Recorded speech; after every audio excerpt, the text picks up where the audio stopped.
Three adventurers, Cranius the human bard, Legs the half-elf warlock, and Baldric the dwarf fighter and cleric, have been traveling all day on their way to the city of Zirin.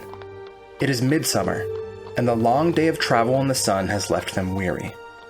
When the horses begin to tire, the party begins to set up camp just beyond the tree line that sits between the road and the nearby river. Cranius quickly goes about preparing some food. On the menu tonight is kublin, a subterranean creature that resembles a mix between a toad and a mole. It is a delicacy in these lands, so Cranius makes sure to be extra cautious in its preparation, and rolls a natural 20 on his survival check. Oh, holy shit, the man can cook. What smells so good over here? I'm gonna add my rations. I'm gonna add some tortas. We're gonna have some kublin tortas that are just gonna taste fucking delicious. After a delicious hearty meal of seared kublin tortas, the party quickly divvies up the watch shifts before settling in for the night. I'll take first shift. I'll take second. I'll get up really early and stay up all day. Cranius volunteers to take first watch, and settles down on a stump near the fire with his saturn in hand. He rolls perception, 21. Quite good. The day's heat is slowly tempered by cool night air, and the moonlight shines like crystal through the surrounding trees. For nearly an hour, Cranius plucks at his instrument in peace. His tranquility is interrupted, however, when he notices a number of dim lights coalescing into soft points in the forest around him, some distance into the woods. Like fireflies? Difficult to say. The resemblance is there, but the colors are not what you would expect from fireflies. White and blue and purple glow softly from those distant points. Are they moving toward me? They don't seem to be. They're just drifting slowly in the distance, some floating in place, some wavering slowly from side to side. Do I know what they are? Have I seen them before? For the most part, they are staying just far enough away that they're difficult to make out, but why don't you go ahead and roll a nature check for me? Cranius rolls 4. Not good. Perhaps somebody else in the party might be able to help. I'm having a hard time sleeping, and I roll around, and you get that I'm probably not sleeping, so if you want to, it's up to you. I'm sleeping. I have no idea what these things are, so I feel like I need to get an elf's opinion. And detecting that Legs isn't really sleeping all that well, I just kind of shake her a little bit on her shoulder, and I say, Legs, shh, come here, look. What? And I point at the little blue fireflies. Do you know what these blue firefly things are? That kind of looks like something out of the Feywild to me, but have I seen them? They're definitely unusual, but you've spent a good amount of time studying in libraries about a variety of topics. Let's have you roll a nature check as well. I don't think well, let's just go with this. Legs rolls a 19. Nice roll. Unfortunately, even though the roll is good, there isn't a lot to see that would help you determine what is going on. The more you look at it, though, the more you suspect that your original hunch may have been correct. The shimmering prismatic nature of these lights reminds you more and more with each passing second of the kinds of flora and fauna that you experienced during your first escapade into the Feywild. Yeah, thought so. Neither Cranius nor Legs can identify what the glowing lights are without trying to get closer to them. Before they can discuss what to do next, Cranius and Legs begin to hear an incredibly faint ringing sound, like the sound of a beautiful musical chime. This is not the first time Cranius has heard this sound today. Earlier, he suspected that it might be originating from one of the two magical items he was carrying on him, a bracelet and a ring. Unsure what to make of the sound, he places the two magical items in two different pockets so that if the ringing comes from one of them, he will know which one. Okay, the bracelet is in my left pocket, and the ring is in my right. But the ringing is not coming from either of the items. After a quick spin around to make sure that it's not coming from his pockets, he is able to make out the direction that the sound is coming from. It seems to be originating from his pack, which he keeps on his horse's saddle. Fuck, on my horse. The players have no idea what could be making the sound. Lol. Baldric's player, who keeps track of all the party's items and funds, quickly consults his list. There doesn't seem to be anything there that would be an obvious candidate for the ringing. He begins listing off the items in the pack. Bedroll, Do I hear the 2 ring? costumes, 5 candles, 5 days of rations, and a disguise kit. That's where it's coming from? That's what it seems like. So I follow my nose and my ears, and I try to figure out where the noise is coming from. Now that I know it's not coming from the jewelry that I'm hiding from everybody, I don't mind letting them know. I say, I hear that noise again. So I'm like rummaging through my pack, trying to find where the noise is coming from. Cranius grabs his pack and opens the flap. As he does, the sound starts to come through louder and clearer. It has a beautiful metallic ring to it, and the sound peals out into the campsite over and over again. Cranius begins digging through the pack, but it is full of items that he expects to be there. He starts emptying them out onto the ground one at a time. Candles, instrument strings, baubles, one by one are emptied onto the ground. None of them are ringing. Cranius reaches deep down into his pack and rummages around with his hand until he flicks something hard. Tucked into a nook in the bottom corner of the bag, he finds the shape of a small metal bell. It's the mithril bell! Shh, I forgot about the bell! What were we supposed to do with this bell? Ah, the mithril bell. A token given to them by Lyn, an eladrin commander that they had encountered the first time they entered the Feywild some weeks ago. The party had helped Lyn and a few of her soldiers clear out a hag threat somewhere deep in the Feywild. Along the way, they had discovered a very valuable secret. The Feywild is the place where mithril originates. Mithril, a mythical metal that Baldric is especially interested in. If he could secure access to mithril, it could make his clan back home the most prestigious blacksmithing clan in the known world. Hoping to maintain good contact with Lyn for this reason, the party had offered their services in the future if needed. Lyn had responded by gifting them a mithril bell.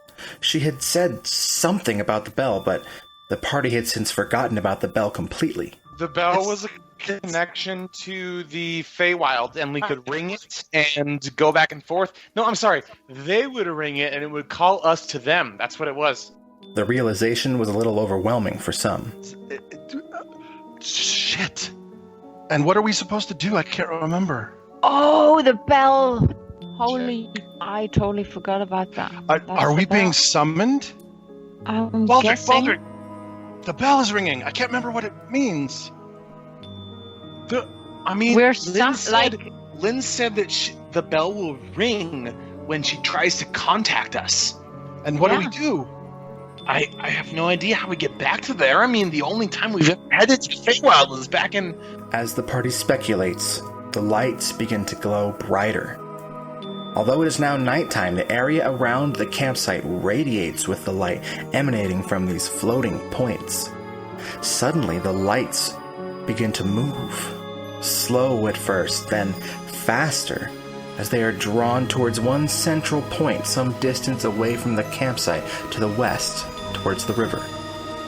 The lights are now gathering together and shooting beams of prismatic color through the boughs of the trees. As they gather, the tone of the mithril bell rings louder and louder. It is now accompanied by a chorus of other ringing notes, some lower and some higher, a cacophony of musical notes like 100 wind chimes caught in a hurricane. The lights are gathering, the notes are chiming, an unseasonal wind is billowing through the trees, and suddenly an explosion of color and sound comes from the gathered light sources. Purple light rips through the leaves and then disappears as the sounds of chimes recede into silence and the trees cease to wave in the suddenly still night air. Okay, let's go there. That's probably her. Let's go. Let's go. Do I see it too? If it's an explosion of light, I think that's pretty obvious. Baldric would have definitely woken up during the sudden energy storm that swirled around the campsite. He's a heavy sleeper, but not that heavy. That said, there is nothing to see now. The lights are gone, and the only light in the area is coming from the moonlight and the campfire, which is now just a small bed of embers, struggling to billow back into flame after the torrent that ripped through the camp. The horses are nickering uncomfortably from where they are tied to a nearby tree, obviously panicked from the storm. The storm doesn't concern these adventurers, though. It's what the storm suggests that interests them. Are they being summoned to the Feywild? Last time this party entered the Feywild, they were on that plane of existence for only a few days. However, when they returned to the material plane, they were surprised to learn that over 2 weeks had passed since they crossed over. This concern doesn't seem to bother the party this time, though. Another foray into the Feywild could yield incredible treasures. A loss of time on this plane may very well be worth it. Let's just go. Like we're rested, right? We're good to go. We got food. We got everything we need. We're not quite long rested. Cranius, legs, come on! This has to be Lynn! Let's go.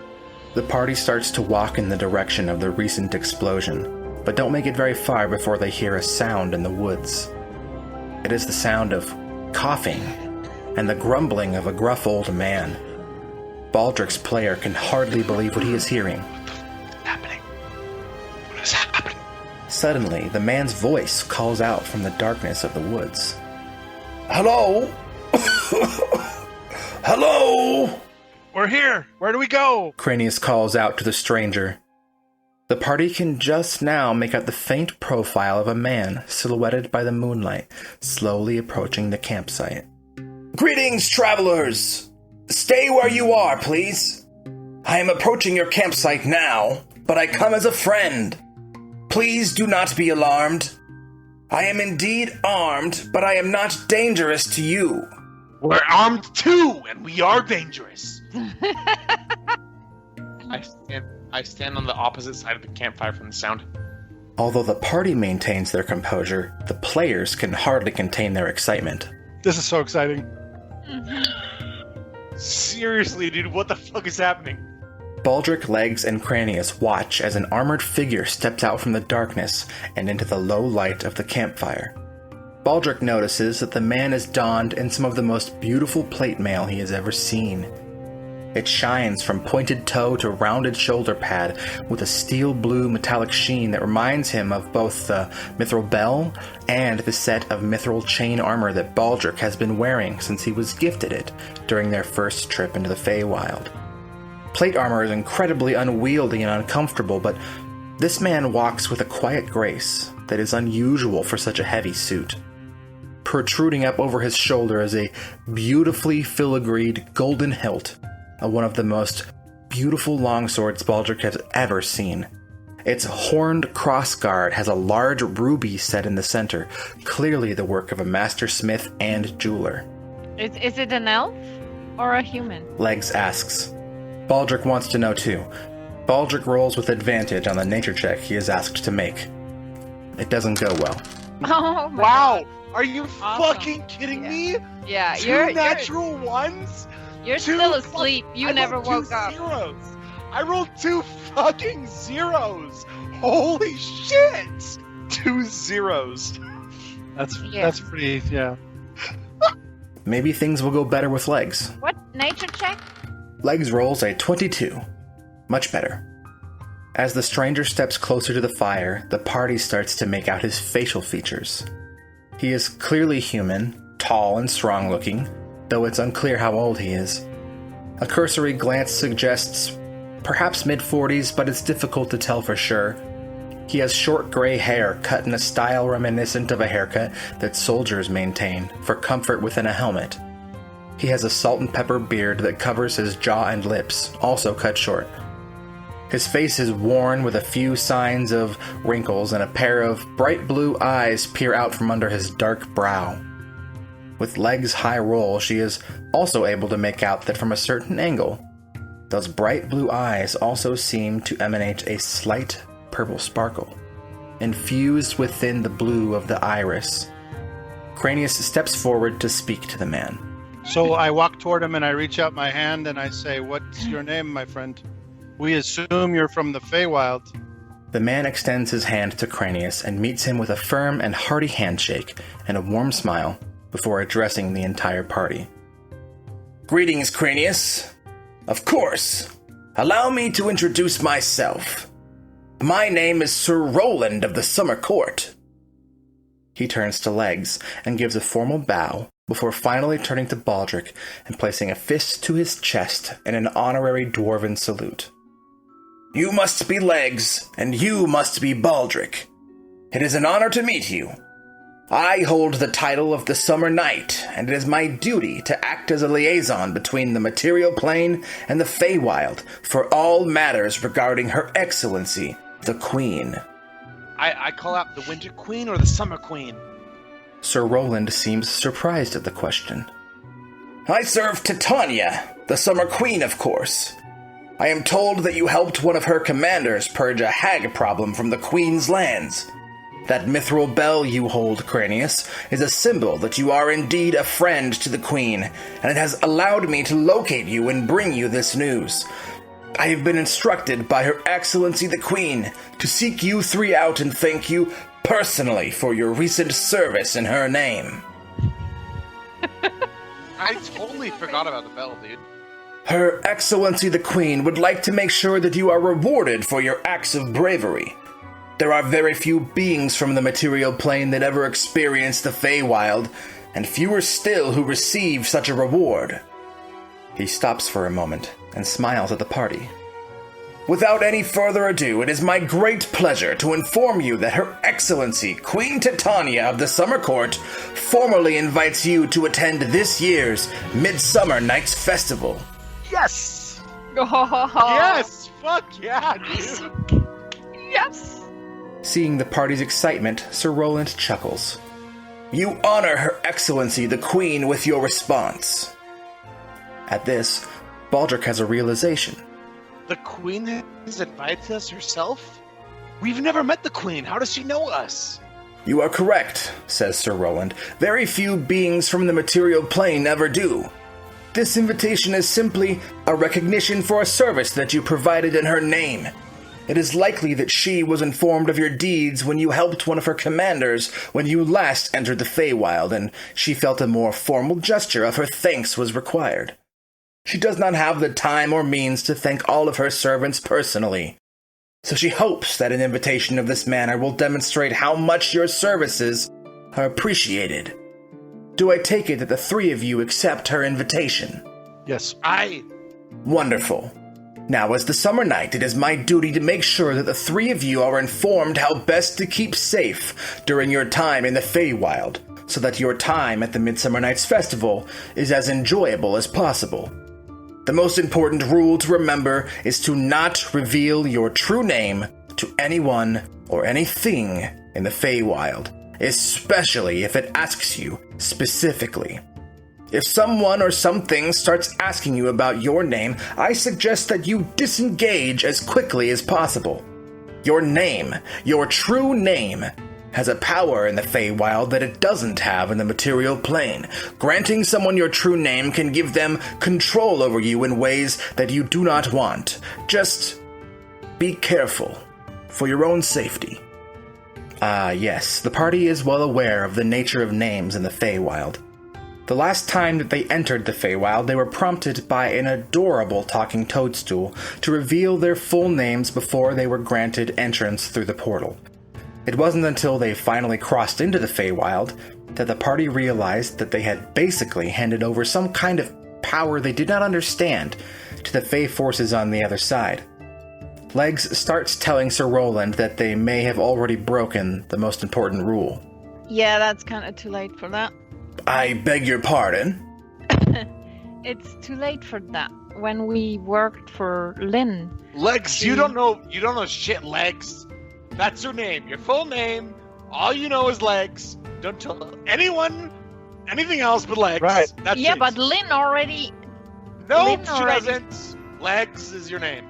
Okay, yeah. And my name is Cranius the world over. And my name is Roscoe Tosscable. Sir Roland looks at the party with a raised eyebrow. Well, I take it that you may have revealed your name to Commander Lin during your last visit to the Feywild. That would normally be bad news. However, in the report that I was given, I was told that your names were Cranius, Legs, and Baldric. There was nothing more than that. This tells me that although Commander Lynn may know your true name, it seems that she did not include that information in her report to the Summer Queen. This is a mercy for you. Have you revealed your true name to any Fey creatures since your encounter with Commander Lynn? We have not. I think we're good. We will not reveal it going forward. Sir Roland chuckles. I think that would be wise. Fortunately, apart from that, there are few things that will be a threat to you unless you forget your place. What is our place? You are guests of Her Excellency the Queen. However, it is important that you do not mistake this for proximity to power. Queen Titania is happy to include you in the night's festivities as thanks for your service, but it is important to clarify that you are not friends. This is not an insult, simply a statement of fact. And I only say it because it is important for your safety. A being from the material plane approaching the Summer Queen like an old friend would be a recipe for disaster. So I asked him, so I think we're a little confused. Maybe you could give us an example of what not to do. Sir Roland nods, realizing he needs to be more explicit. Do not approach the Queen. If you see her during the festival, do not call out to her. Okay. What if she approaches us? An invitation from the Queen is an honor, but it does not mean that you are acquaintances. She is still the Queen, and one of the most powerful beings in the Feywild, with several important functions to perform throughout the festival. It is incredibly unlikely that she will approach any of you during the festival, but if she does, it is important that you treat her with the utmost respect and reverence for her position. Should we bow? Should we shake her hand? Should we say the magic greeting? What? God, what is happening, you guys? Yes, I realize now that it is unlikely the three of you have encountered royalty such as this before. When addressing Queen Titania, it is important that you bow as reverently as possible, offer yourself to her service, and address her properly. Is Her Excellency is her formal title? Her Excellency the Queen Titania? Your Excellency Queen Titania should suffice, I think. And we're allowed to say her name, Titania? Yes, you may. Her Excellency's true name is known by none, so the name Titania has no power over her. You can say it without fear. Excellent. Okay. At that, Sir Roland looks around at the party, smiles, and gestures towards the woods behind him. Shall we depart? I'm ready. Yeah, sure. Can we take our horses? Because... Yeah, do we fucking leave them here in the middle of the woods? The Midsummer Night's Festival is a special time in the Feywild. For you, what that means is that from the time you enter to the time you return, mere minutes will pass here in the material plane. Your horses should be fine, I think. We'll be back in... Really? Okay. Correct? Okay, good. Yeah. Good. I trust you on that. Oh my god, what is happening? I'm glad to hear your minds are at ease. Are we ready then? Ready. Sure. The party quickly prepares themselves for the journey to the Feywild. I I'm tap so my happy. mithril shirt and I say, So awesome. guide us. And I'm ready. And I get out my magical cittern, and I just start plucking a few notes. Sir Roland turns around and walks towards a large elm tree just on the edge of the campsite. As he approaches it, he places his hand on the beautiful hilt of his sword and withdraws a mesmerizing longsword from its scabbard.